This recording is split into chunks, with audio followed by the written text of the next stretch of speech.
c'est l'heure de votre voyage en Amérique latine, émission présentée par Béatrix et Eduardo.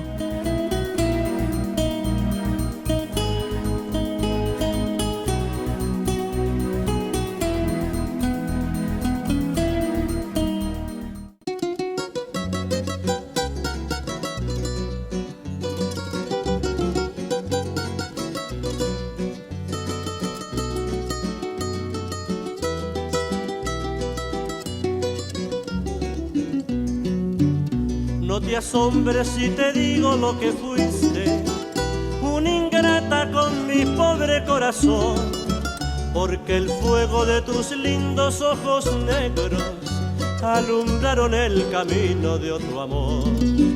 Y pensar que te adoraba ciegamente, que a tu lado como nunca me sentí, y por esas cosas raras de la vida, sin el beso de su boca yo me vi, amor de mis amores, reina mía. Sur le son de Radio Libre en Périgord, l'Amérique latine est présente à Coulommiers et aussi par le monde sur Internet. Cette émission est diffusée en direct tous les jeudis à 10h et rediffusée les mardis à 14h. Pour vous donner des informations sur le continent latino-américain, à mon côté Béatrix. Bonjour Béatrix. Bonjour Eduardo. Et à la technique, Antoine. Cette semaine, nous allons vous parler de Venezuela, évidemment, des droits internationaux, quelques extraits. Nous allons parler du Pérou, qui ne va pas très bien, et nous allons parler aussi du Chili, et nous allons parler d'un très beau film brésilien pour à la fin de notre émission. Alors, je laisse la parole à Béatrice pour nous parler du Venezuela et des États-Unis. Oui, il s'agit d'un extrait d'un éditorial paru dans le journal le Time, le New York Times. L'attaque militaire de Donald Trump contre le Venezuela est illégale et dangereuse. Elle viole le droit international et le droit états-unien, risquant d'aggraver la crise régionale et de nuire aux intérêts stratégiques des États-Unis. Selon le président Trump, cette opération a permis la capture et l'exfiltration du président vénézuélien Nicolás Maduro. Les réactions internationales à cette attaque. Le ministre français des Affaires étrangères, Jean-Noël Barrot, a estimé, je cite, qu'aucune solution politique durable ne saurait être imposée de l'extérieur. L'opération militaire ayant conduit à la capture du président Maduro contrevient au principe de non-recours à la force qui fonde le droit international. Les peuples souverains décident seuls de leur avenir. Maintenant, le chef de la diplomatie européenne, Kaja Kallas, a indiqué, je cite, qu'en toutes circonstances, les principes du droit international et de la Charte des Nations Unies doivent être respectés. Nous appelons à la retenue. Maintenant, le président brésilien Lula da Silva a condamné, je cite, une grave atteinte à la souveraineté du Venezuela. Les bombardements et la capture du président Maduro dépassent les limites et menacent la région en tant que zone de paix.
Moliendo Café, c'est une chanson vénézuélienne.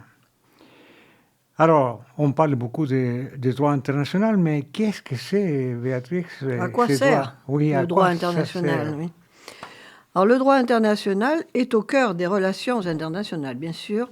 Flexible et créatif, il régule la vie des États et leurs relations. Mais à quoi sert-il plus précisément? Structurer la société internationale, faire coexister une pluralité d'États. Le droit international régit des rapports entre États. Cette donnée est au fondement même, historique et juridique, du droit international. Il disparaîtrait si apparaissait un État mondial.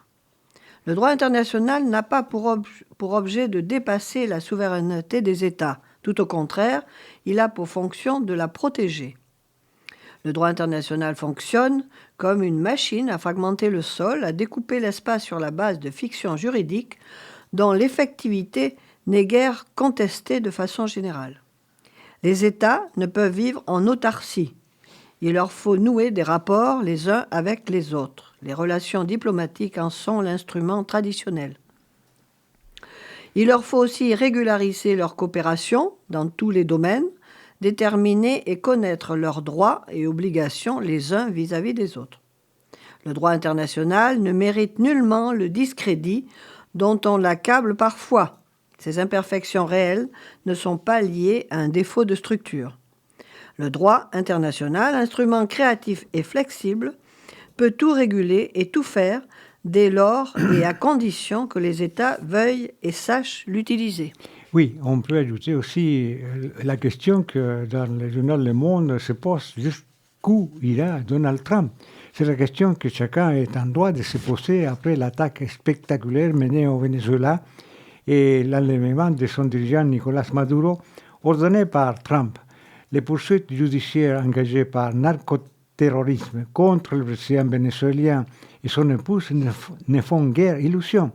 En affirmant sa volonté de profiter de quelques 30 milliards de barils de réserves d'or noir du Venezuela, Donald Trump assume de mettre la superpuissance militaire états-unienne au service de son idéologie, l'Amérique d'abord, quitte à piétiner un droit international déjà bien mal en point, le rôle constitutionnel du Congrès états-unien et tout ce que les États-Unis comptent comme alliés.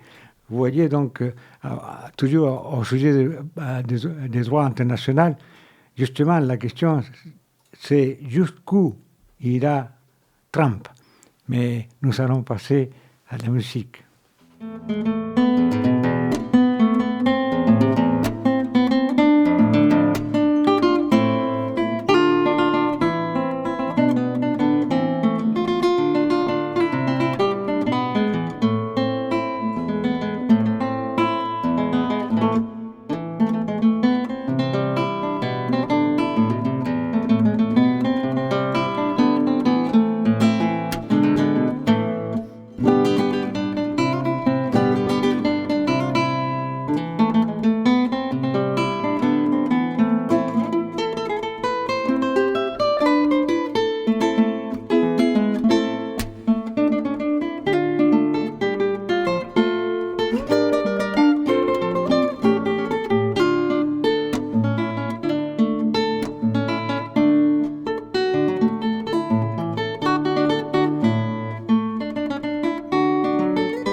Vous êtes en train d'écouter l'émission L'autre Amérique sur le son de Radio Libre en Périgord.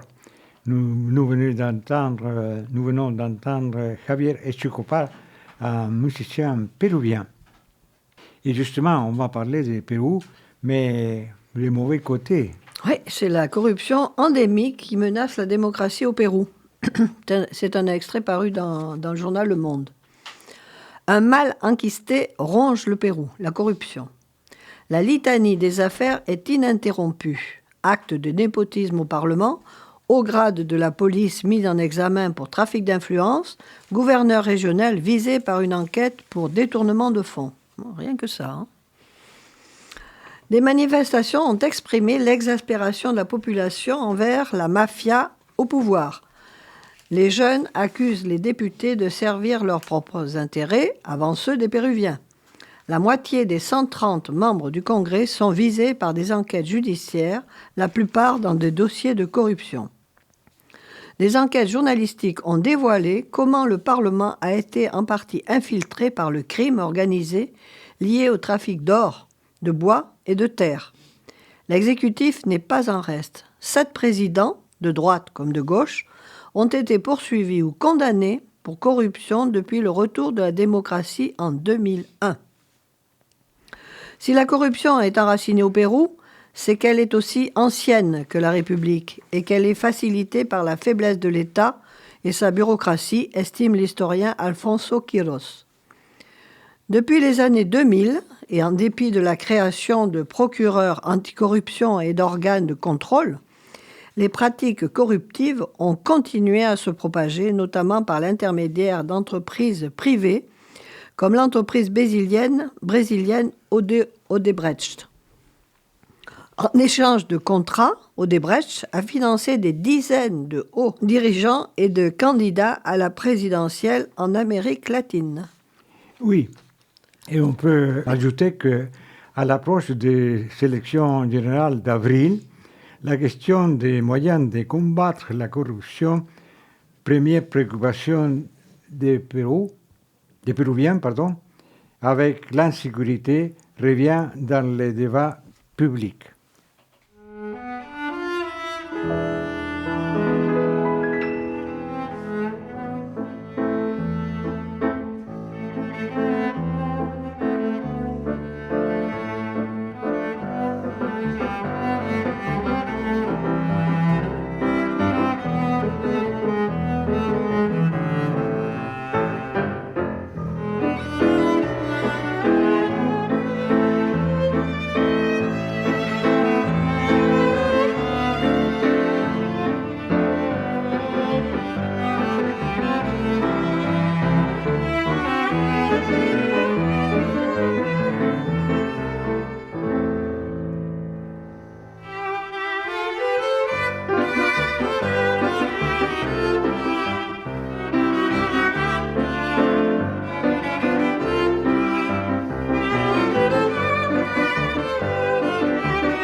Flor de la Canela,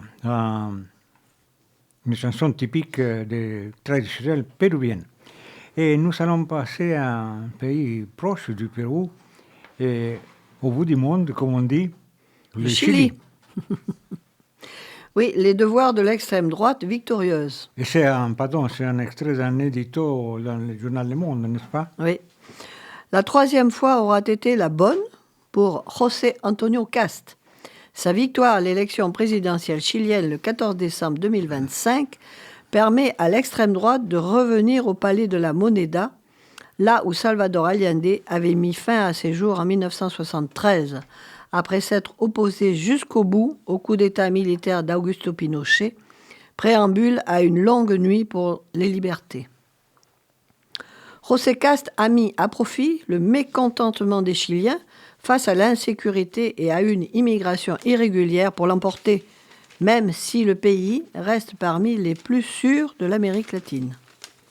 La nostalgie d'une dictature de près de 17 ans, longtemps entretenue par le nouveau président qui prendra ses fonctions en mai 2026, à 60 ans, invite à la vigilance. Cette nostalgie a été nourrie de liens étroits qui avaient existé entre la famille de José Cast, dont le père, d'origine allemande, fut un turiféraire du nazisme et du régime de Pinochet. Le président Cast a pris soin de passer sous silence cette nostalgie pendant la campagne. Depuis le retour à la démocratie, les responsables politiques chiliens successifs, venus d'horizons politiques opposés, ont gouverné avec une mesure qui a contribué à faire de leur pays un modèle de stabilité. Il est souhaitable que la société civile qui avait manifesté contre les inégalités sociales en 2019 se montre capable de rappeler à l'ordre le président élu s'il remet en cause les acquis de la démocratie et s'il considère sa victoire comme une invitation à une dérive autoritaire. Et oui, dans un autre article très long du journal Le Monde, on nous dit qu'au Chili, les immigrés gagnaient par la peur. Le candidat d'extrême droite, donc José Cast, élu mi-décembre, a fait de la lutte contre l'immigration le thème central de sa campagne. Voilà, donc on va voir qu'est-ce que ça donne. Et c'est bien en mars qu'il prend son mars, oui, son 2026. Mandat. Voilà. Mais c'est pour cela que nous allons entendre une chanson chantée par un chanteur français et de l'époque de la dictature dans ce pays, le bout du monde, le Chili.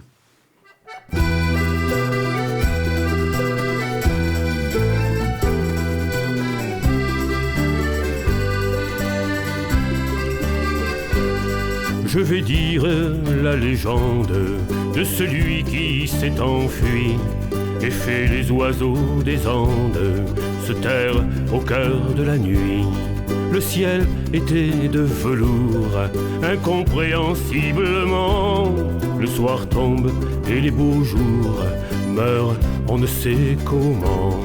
Comment croire aux pas pesants des soldats quand j'entends la chanson noire de Don Pablo Neruda.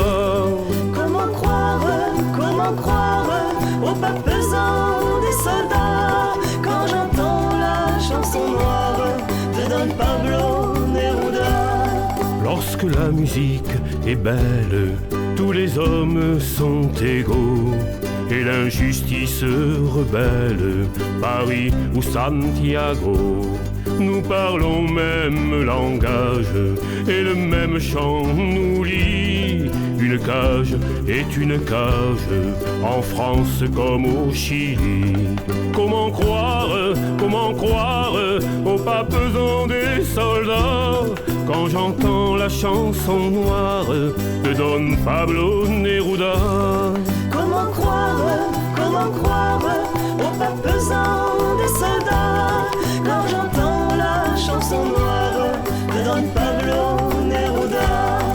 Sous le fouet de la famine, terre des volcans, le gendarme te domine, mon vieux pays arrogant. pays double où peuvent vivre des lièvres et des pumas, triste et beau comme le cuivre au désert d'Atacama. Comment croire? Voilà comment croire ce qui s'est passé au Chili pendant la dictature, bien chanté par Jean Ferrat. Et nous allons passer à un sujet plus agréable presque, parce qu'il s'agit d'un film brésilien. Il s'appelle comment, Béatrix? L'agent secret. Voilà. Et l'article est paru dans le journal, dans la revue Challenge. Entre thriller, récit mélancolique et film d'espionnage paranoïaque, les méandres kafkaïens de la dictature militaire du pays sont magistralement mis en scène. L'agent secret de Kleber Mendonça Filho se situe sous l'horreur qui dominait le pays en 1977. On y suit les aventures mouvementées de Marcelo, un quadragénaire arrivant à Recife pour retrouver son jeune fils et essayer de reprendre une vie normale tout en ayant conscience que son passé de résistant au régime rend cette mission quasi impossible. Marcelo est l'agent secret qui donne son titre au film. Un titre trompeur, puisque ce personnage est tout sauf un espion. Mais il se retrouve obligé de vivre comme eux. Changer régulièrement d'identité, se tenir en permanence sur ses gardes, être toujours prêt à fuir pour échapper à ceux qui le poursuivent. Une menace d'autant plus angoissante qu'il ne sait plus précisément qui ils sont. Mais cette tromperie raconte ce qu'est ce film. Son côté inclassable nous propulse dans la peau et dans la tête de son héros et se perdre dans un récit qui multiplie les fausses pistes. Ce jeu de pistes est aussi un jeu entre les époques, un dialogue entre hier et aujourd'hui, quand une cassette de 1977 se retrouve dans les mains de jeunes femmes passionnées d'archives en 2025. Et c'est tout sauf un hasard, Kleber Mendonça Filho avait 9 ans en 1977, sans conscience aiguë de tout ce qui se tramait autour de lui. Mais il n'a jamais chassé de sa mémoire ces sensations de l'époque. La manière dont le régime militaire régissait le quotidien de son école, où chaque jour, lui et ses camarades devaient défiler comme de bons petits soldats. Oui, et on peut aussi se laisser porter avec un consentement qui tient de l'ivresse par les tsunamis narratifs, informationnels, sensitifs et référentiels charriés par ces thrillers carnavalesques.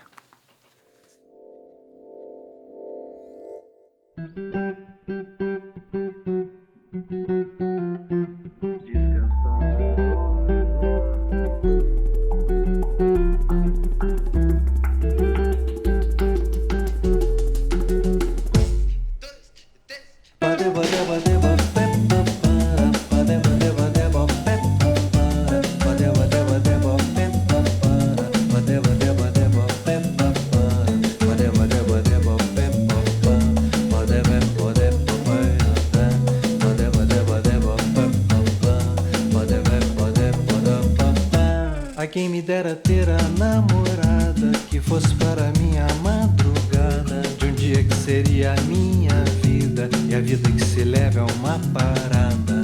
Quem não tem amor não tem é nada, vai ter que procurar sem descansar. Tem tanta gente aí com amor pra dar, tão cheia de paz no coração. Que seja carioca no balanço e veja nos meus olhos seu descanso, que saiba perdoar tudo que faço. Querendo me beijar, me dê um abraço, que fale de chegar e de sorrir, e nunca de chorar e de partir, que tem uma vozinha bem macia, e fale com carinho da poesia.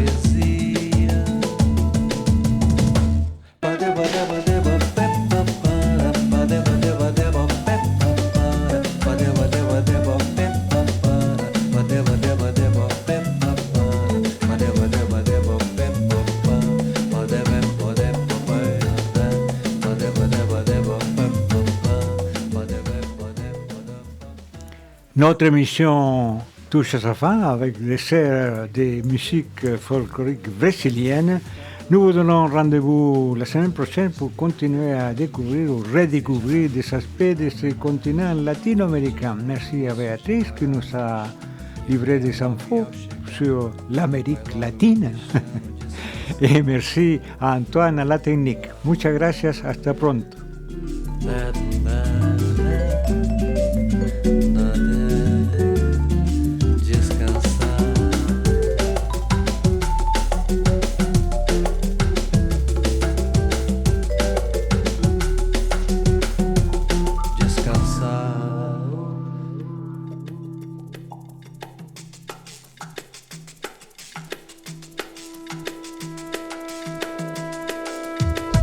Ba-da-ba-da-ba.